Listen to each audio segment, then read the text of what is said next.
It's a common belief that body, mind and soul are all connected.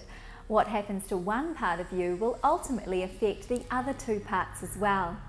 Therefore, it makes sense to live in a way where all parts of the self are taken care of.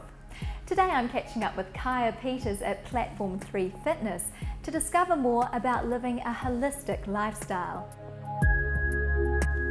Kaya spent several years of her life travelling around the world while studying with well-known teachers in the fields of yoga, holistic nutrition, traditional Chinese medicine and holistic health. Her personal search for healing and happiness, combined with her endless interest in the workings of the human body and mind, have been the driving force behind her desire to support others in creating a more balanced, healthy and fulfilling life. So what does it mean to have a holistic approach to life?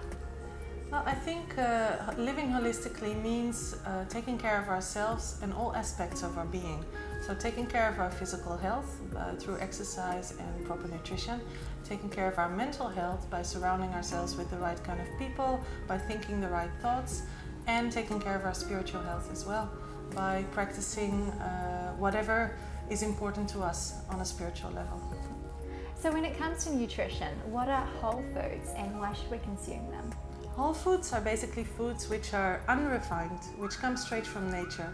So that means vegetables, fruits, nuts, seeds, whole grains, good quality animal protein, but not things that we find packaged in the supermarkets. Huh? Very important, I think, to eat a whole diet, whole food diet. Yeah. How can we deal with everyday stresses when we're trying to live holistically? Well, I think one of the most important things is that we take time for ourselves on a daily basis. So even if we have a stressful job or a lot of things to do, children to take care of, shopping to do, everybody deserves to take 15 or 20 minutes for themselves and just relax a little bit. Maybe do a few yoga poses, withdraw in a nice place, go to the beach, have a coffee in a nice cafe.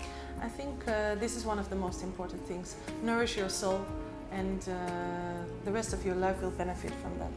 Something which can often be overlooked when we're focusing on diet and exercise is our spiritual health. What are some ways we can nourish this part of ourselves? Well, of course that's a very personal thing. I think spirituality means something different to everybody. Some of us practice a religion, some of us find spirituality in yoga, some of us find it by being in nature.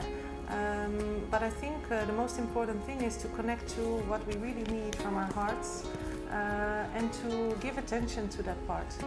Reserve a little space for it every day, whatever it may be. Definitely very important. Definitely. Thank you. Thank you so much, Rebecca. If you're trying to make the most of your health, looking at ways to lead a holistic lifestyle will be important. This means being committed to leading a more meaningful life to the best of your abilities and making sure your body, mind and soul stay healthy and happy.